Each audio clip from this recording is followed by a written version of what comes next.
Tales from the Hand, a Vampire Memoir by Stephan Handbringer. A reading 5. Healing my wounds with vitae that had been imbibed from the heart source. Not a drop was spilled, for I extended my mouth to maw, and I sealed my lips tight, then sent my mouth to the state which it was. The many days without sustenance had weakened me, though now my preternatural sense had grown, and I prayed in my mind as I drugged the corpse back to her hidden palace. First we made our way through a chamber of arched bone stretched out to the form of a Gothic church tower constructed in bone, skulls smiling coyly out into the black of those mourners' hall. This tower's arch was lit ominously by what seems to be will-o'-the-wisps. This home is far older than me. It was given to me by my dark mother, who gave me this unlife, to whom I am grateful. So the ensorcements are not my own, they are hers, as it was my grandmother's before her. It has been passed down through our generations. We stayed here for a few centuries, then we passed this place down to another. We walked through the corridors of bones, and then we were met by an enrapturing facade upon the porte cochere. To the highly decorative doors and foppishly dandy, two servants dressed in dark cherry-colored finery opened those doors. "Good evening, governess." "Good evening, sirs." "We must get you cleaned." They prepared for us before we started with the entertainment or the gathering, freshly drawn baths for each of us, and we were all relieved, for the gore and the blood was unsightly upon us. When we finished and we were cleaned by the servants of Artemisia, we all met again in the main hall, and the music started playing from an accompaniment of 6 court musicians. They played such glorious masquerades, looking up to take in the senses' delights. The ceiling wrapped and gilded fresco, sculptural elements embellished even the slights of the facade. Artemisia prepared for us new clothing, for us to take with us on our journey, for the garments had seen better days, though the armor and weapons were well tended to. How is this possible that you keep so many under your hospitality? I pay them well, and I pay them to look the other way. Most of them stay here, though, and there is very little need for them to go. Most of these people would be poor or disenfranchised if not for my work, so they are happy to serve.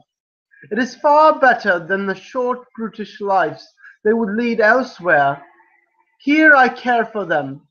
I have a physician for them. They eat well, and they take recreation. It is a certain joy to serve the people as they serve me. We made our way to her stateroom. If you two gentlemen would like to stay the day, then you are more than welcome. Such is the custom of my hospitality. The state apartment is to the left. We looked upon the furniture and paintings, that all had a supernatural beauty. Do you like them? I've spent over a century on some of these works. You could tell that this was true, because it would be nearly impossible for anyone who was not of the grandest genius to construct the objects of divine beauty. Within the span of a mortal's life, upon the table I laid what was left of the corpse. The beauty of these crafts are divine. Do you think that this work is full of hubris? Do you always have to be dead serious? I guess you do, because you're dead. Rolando started rolling on the floor, and I laughed. What else is there to do? So Artemisia poured for us some warm blood, and for Rolando a glass of 100-year-old wine created by the master vintners of the realm. My will was weak from the battle and the travel. I could not resist the red liquor of life, for me, and Rolando drank deeply. As Rolando imbibed this intoxicating liquor with an effervescent bouquet, a manner of odd phenomena occurred: flickering lights, strange sounds, seeming in the distance, a warping of the music. Nothing to harm, only to delight, for Rolando has shown me odd and entertaining tricks from time to time, and he preferred it to the humdrum beat of the world. I knew of another world, spoke and glistened, alive and scintillating. So this world rewrapped me in old lives, now but distant memories, in the time of that drought, after the drowning of lacerations of the memories that were now impressed upon the soul that was no longer their own but was mine to cultivate or imprison. This would give me so many opportunities of exploration, so many avenues, for I would take their shapes and know their souls, and with their souls my soul could look as theirs, the taken, the ended. So we friends sat and spoke about our histories for days on end. After the first day, the body was put away for me, so that I could continue with what work I was wont to do soon enough. Rolando slept and played and left, and came back to the room which Artemisia, and would sit unwaveringly from the positions which we held while speaking of matters current and past. Rolando was not often very concerned with what others were doing, since his game was his own, and he lived in two worlds at once. Both of these worlds were very real to him. From time to time he would get some odd scratches and bruises, slices from what seemed to be from nowhere. But I was aware of other worlds, and so was he. I did not see his world unless he exposed it to me, sharing this world with me as I shared with him my arts and crafts of flesh and mind. Artemisia did not know what Rolando was, and would not for some time, as was the custom of polite conversation. I was a healer in my old life. I set many bones and treated many wounds from those who were stricken. This medical exploration forced me to devise all manner of unconventional treatment, to see men make it through what would seem to be impossible nights. So I often treated Rolando when he had these cuts and bruises that seemed to come from nowhere. And much to my surprise, on the day that he did, I rubbed my hand across the wound on his arm, so that I may inspect the wound. Much to my surprise, the wound closed after I passed my hand above, as my wounds often do, as I will them shuddered. After these days of uninterruptible constant communication, I felt some kinship with Artemisia. After this procession of events and ideas, I needed time to myself, to lose myself in meditation and activity. I asked to be left alone for a week. She obliged, and set her servants to attend me. It was nice to know that the blood that was flowing was blood from the willing. I was given a cask per night, and I wanted for little. In their blood, their feelings and thoughts were shared with me. No blood captured was the same. All of these bloods, even if from the same individual, all told different stories, stories of hopes and aspirations. I would help to see them through, as I would help to keep these and many others alive from beings that did not have their best interest in mind. All they wanted was their life, their end. This would not always be so. When I was there to put a stake through those monsters' hearts or a sword through their neck, still there was much work to be done on the second day after I rested, and our rest is a death that occurs every day.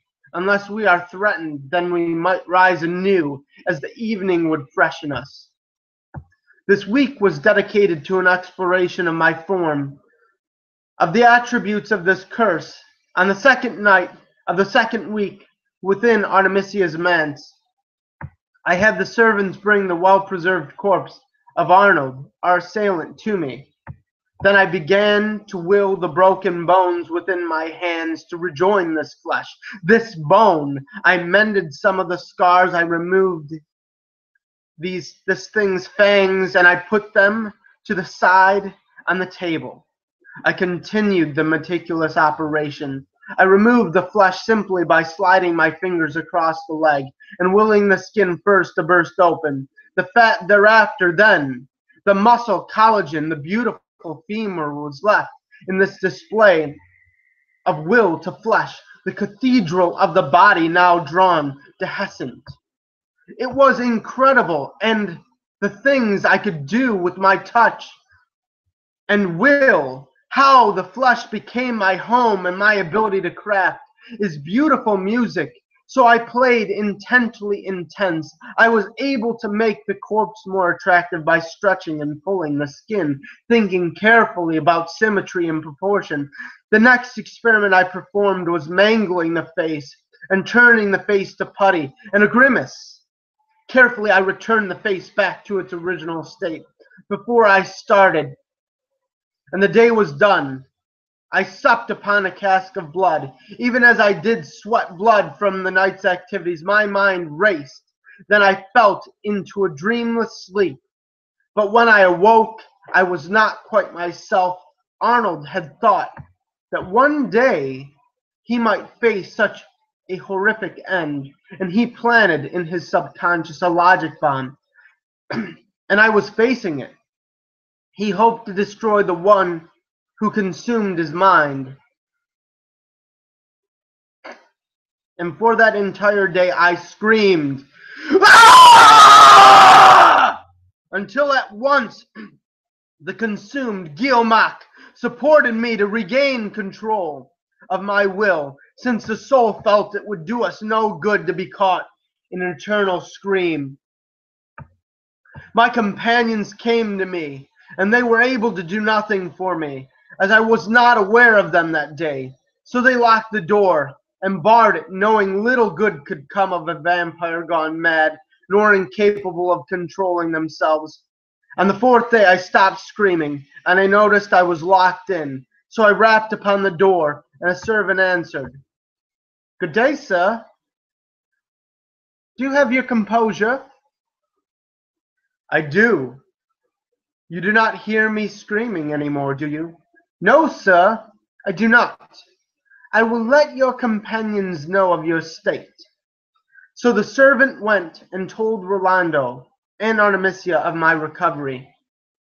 And they came to me and asked if I was fine. They used the mysteries at their disposal to divine if I was telling the truth. And they determined through those skills, those mysteries, that I was. I told them I do not completely understand what occurred, but I should be all right for now, and that I still need my time to work. They were surprised by the corpse's condition, because they had never seen a slayed vampire heal, nor a corpse that could sit for so long and be in such good condition. I said it must have been an odd bit of the vampiric condition, and laughed. Then asked them to leave, and they did, so that I could continue my work. Nothing would go to waste on Arnold. As I set my adept hands to work, I removed the eyelids of Arnold, and I was able to augment the properties of the flesh. First, I made the skin thinner and translucent by slightly pinching it and pulling it at the eyelids. Next, I imagined the skin changing to the color black. I then, with a small mirror found around my living quarters, used this to continue looking forward while pushing my fingers carefully and slightly to enlarge the orbit of my eye. Then I reduced my hand size, sharpening my fingers to micro points so that I could increase the dexterity at which I could work. while also allowing for very specific control of rods, cones, and ganglion cells. By creating denser rod and cone networks, I would be able to see in pitch black and also see colors in the world that were unavailable to most being senses. While I was at this work, I also removed the blind spot that we all have. So perceptual tricks of stealth would no longer work on me, as I also thickened and added more cell density to the optical nerve and its interface with the brain. These things sharpened my vision to that of a hawk and a cat's. Then I proceeded to add secondary sphincter and ciliary muscles so that I might control this black eyelid. And then I wired these ciliary muscles to a nerve bundle that Arnold willing to donate. Then by wiring the nerves and muscles together, and the nerve to the central spinal nerve, as I felt pain, I dulled the pain receptors with my will to my mind, to my body, so that I could perform such dark miracles upon myself. Truly, this was a wonder of the optical world. Now the influences of the damned would be hard struck to influence me with their guile or their will. I pulled his fangs, and I used those fangs to craft two lateral incisors with a slight sharpness, since the bite of another vampire is hard to heal, and a mouthful of fangs is harder still, even if they are in the shape of original teeth they were replacing, but slightly sharper. I removed Arnold's small intestine. Then during the rest of the night, I made myself physically more beguiling and reinforced the small intestine with skin and nervous tissue so that I might make a tube that I connected to my lower spinal nerves. I also would reinforce the processing capabilities of this area by adding some material from the rhombocephalon so that I might be able to control these tentacles of my construction. On the next day, I tapped into the spiritual speed within and finished another tentacle in an hour, but I drank my cask early so that this might be accomplished. I took bones of this vampire and crafted them to be as fangs along the edge of my tentacles. I used the bones in the legs and arms of Arnold to increase my size by a foot, and I added additional muscle to my body, as well as reinforcing my body with his bone, so that I could create armor under my skin, all while comport to what was traditionally believed to be beauty. I moved my heart and encased it in a bone that I would harden to the likeness of diamond, along with the rest of my bones. I modified my nervous system to give myself instantaneous reaction to any threat or startle, if I chose, and use some of the area that was used in the skull to contain a membrane that contained a shape of a heart that curved along my skull. Since I was to be far larger than I was, I simply seemed like a very large man, and beautiful, at 6 feet 7 and 400 pounds of muscle. There was pocketing that went in from my chest through my arms to create a place for the tentacles to move. And near the end of the tentacles, I placed bone and muscle. The muscle would move the bone out to make it act as sword, because I honed the bone keenly. I now had access to 12 foot plus my arm's length away from my body in an assault. These things took up all of the time I had, but the last day, this last day, I refined my work, redacted all of the forms or functions that did not meet the vision of a human masterpiece. Then I slumbered for the entirety of the day.